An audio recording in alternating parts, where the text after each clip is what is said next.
Books teach us, inform us, amuse us, and provoke us, but some books plainly befuddle us. They invoke mysteries that hint of something ancient, extraterrestrial, or possibly divine, from unsolvable codes to 13th century doodles in the margins of Bibles. History is like an all-encompassing high school cliche that never comes to an end. These books span the course of written history, and they're all utterly bizarre. So, keep watching to see the most mysterious book list of the world. Stay tuned. If this is your first time visiting our channel, please don't forget to subscribe and please give this video a big thumbs up. Today we'll be showing you the top 10 most mysterious books of the world. Number 1. Voynich Manuscript. The Voynich Manuscript is an illustrated codex handwritten in an unknown writing system. The vellum on which it is written has been carbon dated to the early 15th century, 1404 to 1438, and it may have been composed in northern Italy during the Italian Renaissance. The manuscript is named after Wilfrid Voynich, a Polish book dealer who purchased it in 1912. Some of the pages are missing, with around 240 remaining. The text is written from left to right, and most of the pages have illustrations or diagrams. Some pages are foldable sheets. The ink drawings of plants featured inside it are of completely unknown origins. What's also unusual is the undecipherable text accompanying the plants and many astronomical and astrological charts, as well as numerous female nudes which allude to some kind of reproductive process, judging by their swollen berries and interaction with interconnected tubes and capsules. The book also contains over 100 drawings of possibly medicinal variety of herbs and roots in various jars. No one has yet succeeded in deciphering the text. In 1969, Voynich Manuscript was donated by Hans P. Klaus to Yale University's Belknap Rare Book and Manuscript Library, where it is catalogued under the number MS408. Number 2. Codex Seraphinus. Codex Seraphinus, originally published in 1981, is an illustrated encyclopedia of an imaginary world, created by the Italian artist, architect, and industrial designer Luigi Serafini during 30 months from 1976 to 1978. The book is approximately 360 pages long and written in a cipher alphabet in an imaginary language. The origins of the Codex Seraphinus are not too mysterious, while its contents are. All the pictures and charts look very mysterious, and they look to depict something, but nobody knows what. In a talk at Oxford University in 2009, Serafini claimed there was no real meaning in the text of the book. The book is an encyclopedia in manuscript with copious hand-drawn, coloured pencil illustrations of bizarre and fantastical flora, fauna, anatomies, fashions and foods. It has been compared to the still undeciphered Voynich manuscript. The illustrations are often bizarre parodies of things in the real world: bleeding fruit, a plant that grows into roughly the shape of a chair and is subsequently made into one, a love-making couple that metamorphose into an alligator, etc. Others depict apparently senseless machines, often with a delicate purpose. There are also illustrations readily recognizable as maps on human faces. On the other hand, especially in the physics chapter, many images look almost completely abstract. Practically all figures are brightly coloured and rich in detail. Number 3. The Smithfield Decretals. Officially known as the Decretals of Gregory IX, this is a collection of canonical law ordered in the 13th century by Pope Gregory IX.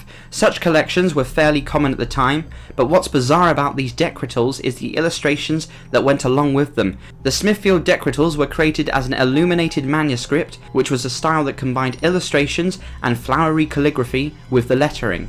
It was a painstaking and expensive process because each drawing had to be done by hand. Again, nothing unusual about that. Plenty of early religious texts did it, but when you dig through the copious illustrations in the Smithfield Decretals, you start finding some very weird things. Scattered throughout the pages are violent scenes of giant rabbits decapitating people, geese lynching a wolf, unicorns, and plenty like the intriguing scene pictured above, which appears to be, well, you can see for yourself.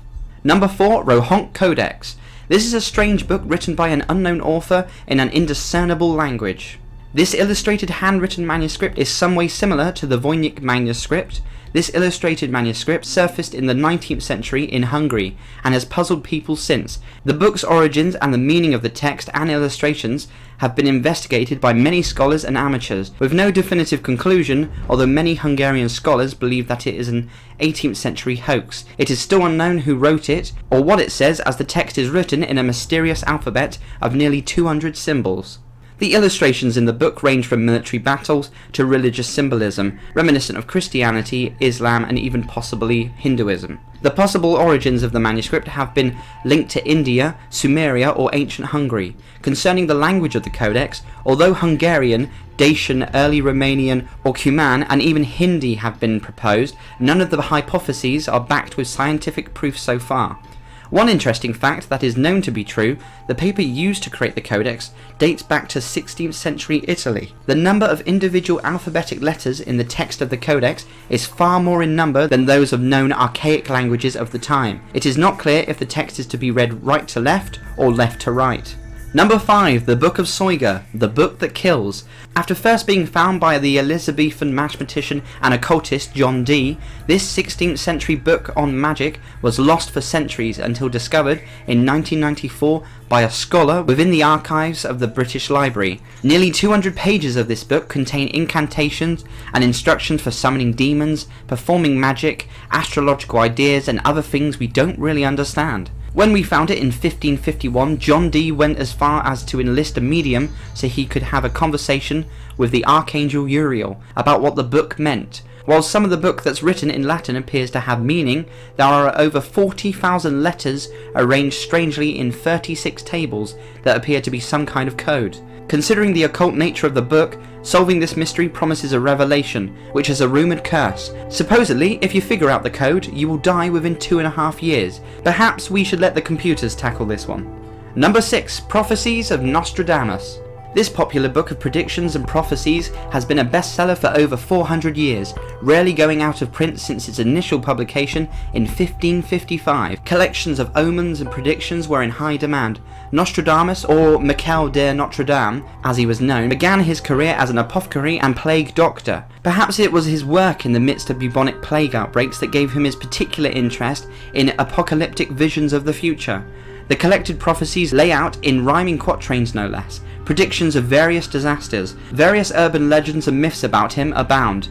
Claims that he predicted everything: 9/11, both world wars, the death of Princess Di, the nuclear attacks on Hiroshima and Nagasaki. If an event made the headlines for more than a few weeks, rest assured that someone somewhere is holding a copy of Nostradamus' 400-year-old tome and claiming that he knew it would happen all along. Number 7. The Story of the Vivian Girls. The entire time Henry Darger was working as a janitor in downtown Chicago, nobody knew that he was secretly writing one of the most bizarre and intricate storybooks of all time. When he died in 1973, Darger's landlord discovered a 15,000-page manuscript entitled The Story of the Vivian Girls, in what is known as the realms of the unreal of the Glandeco-Angelinian war storm, caused by the Child Slave Rebellion. The book was immense, a sprawling epic composed of more than 9 million words and over 300 watercolour illustrations, most of which were made by juxtaposing images from magazines and newspapers and tracing over them. Some of the final illustrations were laid out on massive sheets of paper, over 3 meters, that's 10 feet, wide. Nobody really knows how long Darger worked on the book, although it's believed to have been decades. He lived in the same cramped, single-room apartment for over 40 years, and he never spoke a word of his lifelong dream to anybody. Number 8. Codex Mendoza. The history of the Codex Mendoza reads like a plot to an adventure novel. Following the long and bloody conquest of the Aztec Empire, the Spaniards claimed the region of Mexico as property of the Spanish king, and they instated Antonio de Mendoza as the new empire's first viceroy. One of the Mendoza's acts as a ruler was to commission a history of the Aztec people, which he sent via ship back to Spain. On the way, French pirates seized the Spanish ship, killed everyone on board, and plundered its storage hold. Lost in the mix, the Codex Mendoza was carried to France, where it was found by one of the king's advisors in 1553. For the next 100 years, the Mendoza floated around Europe, surfacing here and there before its final plunge into obscurity. It wasn't until 1831 when the document was found in a storage room at the Bodleian Library. Intricately detailed, the Codex Mendoza is broken into 3 sections. The first one gives the lineage of the Aztec kings, the second one lists all the Mexican towns that paid taxes to the Aztec Empire, and the third is a description of everyday Aztec life. The images were hand-painted by Aztec slaves and under command of the Spanish Empire. Brought together, the Mendoza gives us the single largest glimpse into the Aztec Empire, which is especially important since the Spanish burned nearly everything else the Aztecs had. Number 9. The Mystery Book of Harris Burdick. The Mysteries of Harris Burdick is a 1984 picture book by the American author Chris Van Allsburg, consisting of a series of images which were from Harris Burdick, a man who mysteriously disappeared. Each image is accompanied by a title and a single line of text, which compels readers to create their own stories. Many famous writers have tried to put their own little twists on the pictures.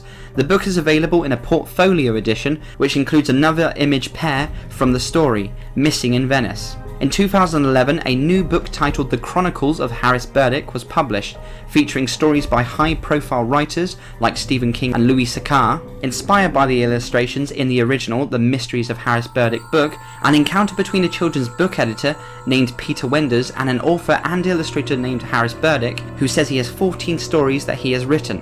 He has brought one picture from each story with a caption. He leaves with a promise to deliver the complete manuscripts if the editor chooses to buy the books. The next day, Burdick didn't show up. Burdick never returned to Wenders' office. Wenders tried to find out who Harris Burdick was, but he never found out. Burdick was never seen again, and the samples are all that remain of his supposed books. Readers are challenged to imagine their own stories on the images for the books. Number 10. Dancing Lessons for the Advanced in Age. Dancing Lessons for the Advanced in Age is a Czech novel written in 1964 by Bohumil Hrabal. It's a story about an old man who walks up to 6 women sunbathing in the middle of the city and just starts talking about things that have happened to him in his life. It sounds like an average setting for any normal literary work, except for one thing. The entire book is only 1 sentence long. Hrabal's book is 128 pages long, making it just a little shorter than The Great Gatsby. Hrabal was known for using lengthy sentences in his novels, a style which helped him combine a sense of both sadness and comedy in a single event. He's considered one of the greatest Czech authors in history. Thanks for watching, remember to subscribe and I'll see you in the next video.